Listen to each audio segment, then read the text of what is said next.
भारत एक कृषि प्रधान देश है और युवा प्रधान भी, यानी कि भारत में सबसे ज़्यादा युवा रहते हैं पूरे विश्व के मुकाबले।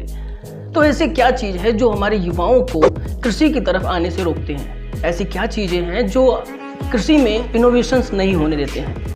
हेलो नमस्कार, स्वागत है आप सभी का एक और नए फ्रेश एपिसोड में। इस वीडियो में हम फार्मर्स प्रोटेस्ट और फार्मर्स एक्ट के बारे में बात करेंगे।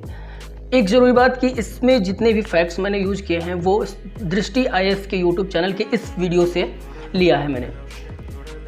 वीडियो लंबा है, लगभग 3.5 घंटे का वीडियो है। अगर आप चाहें तो उसको देख सकते हैं, लिंक मैंने डिस्क्रिप्शन में दे दिया है। और हाँ, एक नोटिस, अगर आप किसी ऐसे परसेप्शन के साथ आ रहे हो तो प्लीज़ अपने कुर्सी की पेटी बांध लीजिए, क्योंकि आपको झटका लग सकता है। तो अब शुरू करते हैं। चलो भाई, देखो अब मैं क्या करता हूँ। तो बीते दिनों जो दिल्ली में हुआ वो बेहद दुखद और शर्मिंदगीपूर्ण था। तो ऐसा क्या है इस कानून में जिससे बात यहाँ तक आ गई कि किसान अब बात करने तक भी तैयार नहीं है। सबसे पहले हम इस एक्ट के प्रोविजंस की बात कर लेते हैं, जो मेन प्रोविजंस हैं इस एक्ट के।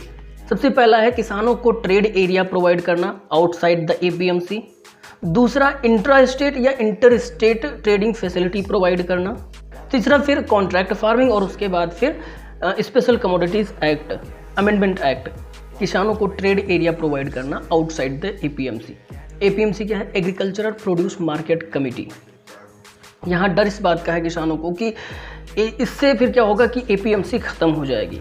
तो इसके लिए 2 एग्जाम्पल्स हमारे पास हैं, एक महाराष्ट्र का और दूसरा बिहार का। महाराष्ट्र में प्राइवेट मार्केट और APMC ये दोनों पैरेलल चल रहे हैं, कोई दिक्कत, एकदम स्मूथली। और बिहार में 2006 में ही APMC पूरी तरीके से ख़त्म कर दी गई थी, जिससे उसमें वहाँ पे कोई ऐसी अव्यवस्था नहीं आई है। वो भी वहाँ भी सारी चीज़ें सुव्यवस्थित चल रही हैं एकदम। तो ये चिंता का विषय नहीं है कि APMC इससे ख़त्म हो जाएगा। तो नेक्स्ट है कॉन्ट्रैक्ट फार्मिंग। अब इसमें इशू इस बात को लेकर के है कि इससे फिर क्या होगा, किसानों को इसमें जुडिशियल सपोर्ट नहीं मिला है, पर जो एक वैलिड पॉइंट हो सकता है, पर उसके लिए फिर इतना बड़ा तहलका या उपद्रव करना ये भी सही नहीं है।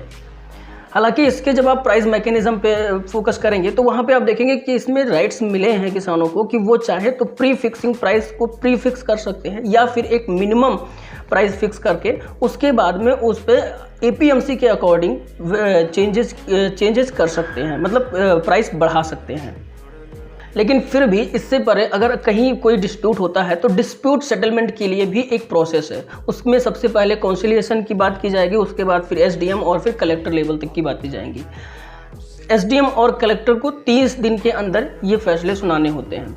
यहाँ नोट करने वाली बात यह है कि इसमें कोई भी सिविल कोर्ट इंटरवेंशन नहीं होगा, जो कि एक मतलब वैलिड पॉइंट नहीं है कहेंगे, क्योंकि यही मांग है किसानों की कि यहाँ पे हमें कोर्ट इंटरवेंशन चाहिए, जो वैलिड पॉइंट है।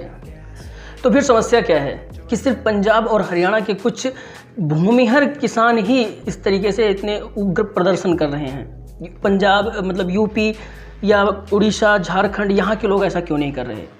तो उसके लिए सीधा जवाब ये है कि इनको इससे ज़्यादा फर्क नहीं पड़ेगा, क्योंकि पंजाब और हरियाणा के लगभग 88 से 90% लोग हैं जो MSP के अंडर आ जाते हैं, जबकि UP में और हरियाणा में या UP में या उड़ीसा में, झारखंड में, बिहार में या और अन्य जगहों पे उतने लोग MSP का या APMC से फ़ायदा नहीं उठा पाते हैं। समस्या ये है कि हमारे देश के किसानों में लगभग 94% किसानों को APMC के बारे में कुछ पता ही नहीं है।